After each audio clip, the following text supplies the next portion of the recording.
Quick question. When was the Islamic Golden Age? If you said 8th to 14th centuries, you're not wrong. But here's the problem.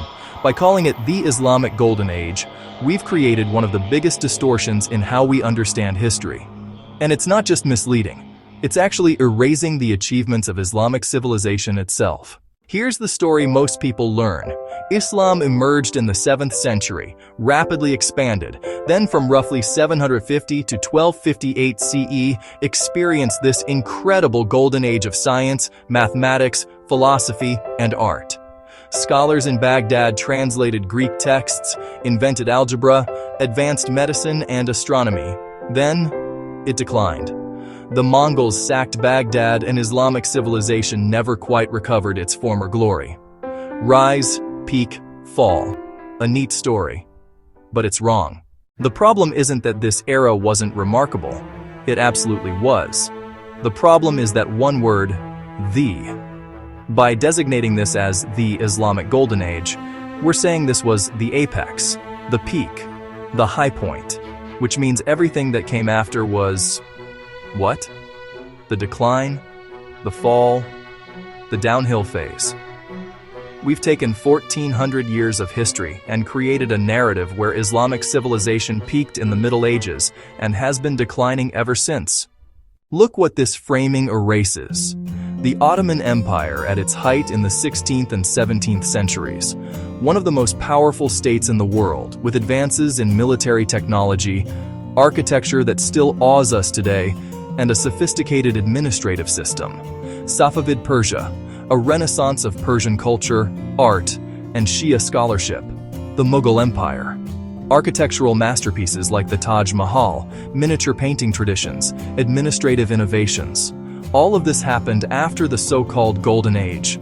But because we've already declared when the peak was, these achievements get framed as echoes of a lost glory rather than golden ages in their own right. But it gets even more complex.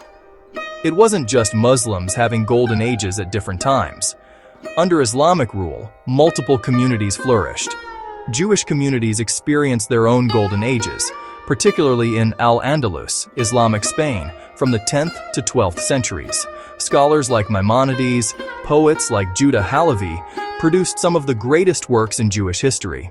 After the Spanish expulsion in 1492, Sephardic Jews found refuge in Ottoman lands and experienced new periods of flourishing. Christian communities, Syriac Christians, Copts, Armenian Christians, had their own moments of achievement. The Persian intellectual tradition continued and evolved under Islamic political structures. These weren't just one Islamic Golden Age. These were multiple Golden Ages of different peoples, in different places, at different times. Here's a better way to think about it. Islamic history isn't one rose that bloomed and wilted. It's a rose bush. One big, living rose bush with multiple roses blooming at different times. You have the Abbasid bloom in Baghdad, the Umayyad bloom in Córdoba, the Fatimid bloom in Cairo, the Ottoman bloom in Istanbul, the Safavid bloom in Isfahan, the Mughal bloom in Delhi. Different varieties, different colors, different times. Some roses fade while others bloom. The bush itself stays alive and vital.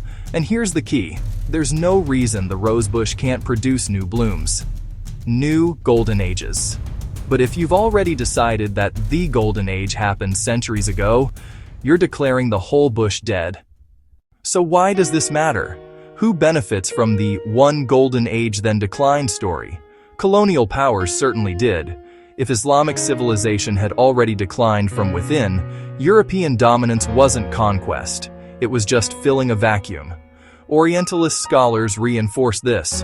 Islamic civilization was brilliant. In the past. Safe to admire when it's dead. Even today, this narrative serves those who want to present Islamic civilization as fundamentally backward-looking, stuck in nostalgia for a lost golden age, rather than being a living, dynamic tradition. It's a narrative of inevitability. They peaked, they fell, that's just how it goes. The reality is so much richer than one golden age.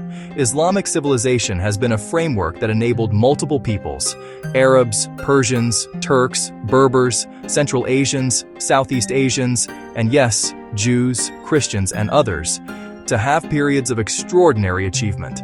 sometimes simultaneously in different regions, sometimes in succession, some big moments, others small, sparkling like stars. Baghdad in the 9th century looked different from Córdoba in the 11th, which looked different from Istanbul in the 16th, which looked different from Timbuktu in the 14th. These weren't all echoes of one golden moment. They were distinct golden ages with their own character, their own achievements, their own conditions that made them possible. So here's what I want you to take away.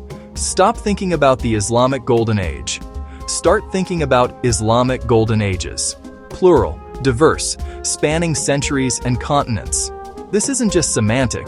It's about recognizing Islamic civilization not as something that peaked and died, but as a living tradition with multiple centers of excellence across time and space. It's about giving proper credit to Ottomans, Safavids, Mughals, and others, not as pale shadows of Abbasid glory, but as golden ages in their own right. It's about recognizing that Jewish, Christian, and other communities had their own peaks under Islamic rule. And it's about rejecting the colonial narrative that Islamic civilization is defined by decline. And here's the thing. There could be a golden age happening right now, and we're fumbling it. In the late 1950s and early 1960s, something remarkable was happening in America. Young people, spiritually hungry and disillusioned with hollow materialism, were discovering Islamic mysticism. Sufi teachers like Samuel Lewis in San Francisco were drawing serious students. Rumi's poetry was being studied in its Islamic context. There was a genuine Islamic spiritual awakening underway. This could have been America's Islamic Golden Age, a generation of converts drawn to the beauty of Sufi Islam. Mosques filled with seekers who came through mystical poetry and divine love. But then it all fell apart, and here's where the double abandonment becomes crystal clear. As the counterculture movement shifted toward free love and drugs in the mid to late 60s, authentic Sufi practitioners faced an impossible choice. Islamic principles strictly prohibit both casual sexuality and intoxicants. Serious Sufi students and teachers either went underground or withdrew entirely. They couldn't compromise their religious principles. But the spiritual marketplace didn't empty. Hindu gurus, Zen teachers, and various other traditions that could be adapted, or misinterpreted, to accommodate the sex and drugs culture, they stayed. They filled the void. And then came the appropriation. Hindu-influenced teachers and New Age groups began using Sufi vocabulary, divine love divorced from Islamic theology, whirling as yoga practice rather than Islamic dhikr. Rumi's poetry presented with zero Islamic context. They took the aesthetic, the poetry, the mystical vibe of Sufism, and stripped out every bit of Islamic substance. Fast forward to 2025, and most Americans encountering Sufi teachings do so through Hindu-influenced teachers or New Age contexts. Yoga studios display Rumi quotes without acknowledging he was a Muslim scholar and jurist. Sufism gets marketed as compatible with any spiritual path, meaning it effectively means nothing. The ultimate irony? Hinduism, which has historically held the most theological opposition to Islamic monotheism, now owns the Sufi brand in American popular consciousness. But wait, where were the imams during all this? Where was Islamic religious authority while Rumi was being stolen? Here's the devastating part. They were busy rejecting him too. Wahhabi and Salafi-influenced scholars, funded by oil wealth, were spreading the message that Sufi practices are bid'ah, dangerous innovations, that visiting shrines is shirk, that mystical poetry is suspect, that Rumi himself wasn't representing authentic Islam. So Islamic mysticism's greatest literary figure ended up belonging to neither community. Rejected by purists as not real Islam, appropriated by others who stripped him of his Islamic identity entirely. The double abandonment was complete. Think about what was lost. Millions of Americans seeking authentic spiritual depth and transcendent meaning. They were drawn to Islamic mysticism naturally.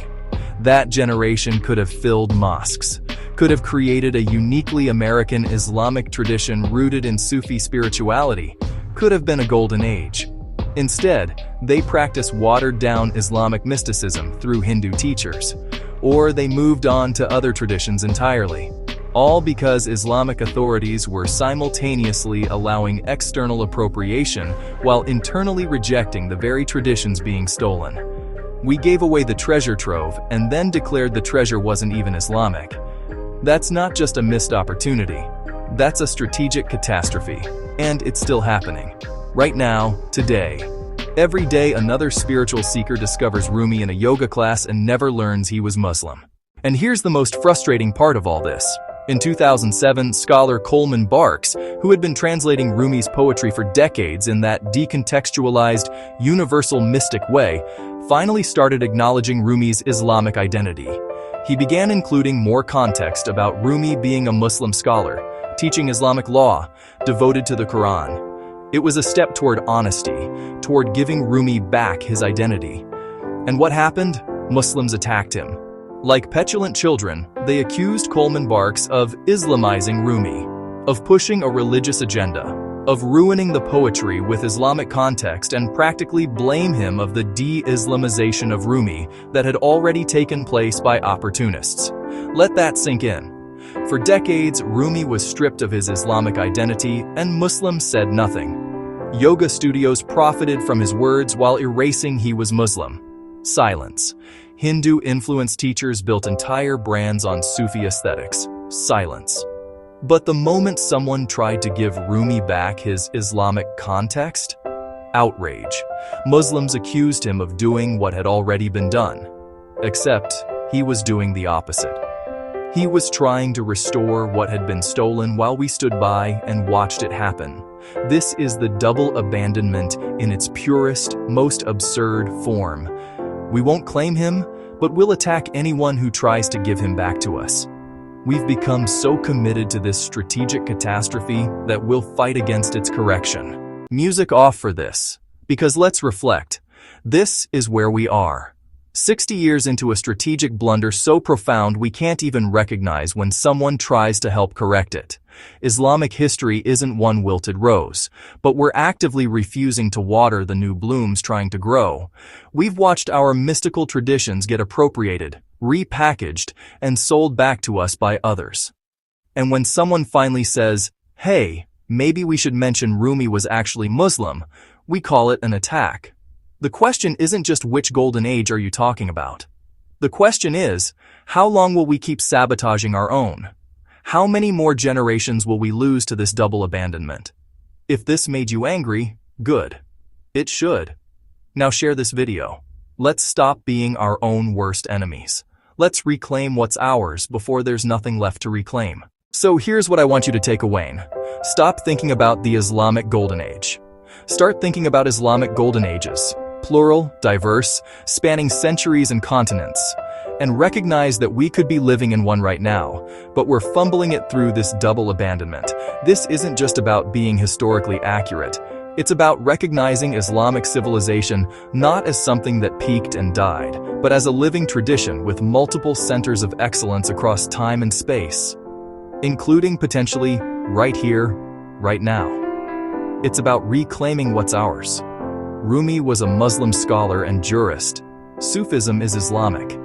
These mystical traditions are part of our heritage, and we need to stop letting others define them while simultaneously rejecting them ourselves. Islamic history isn't one wilted rose.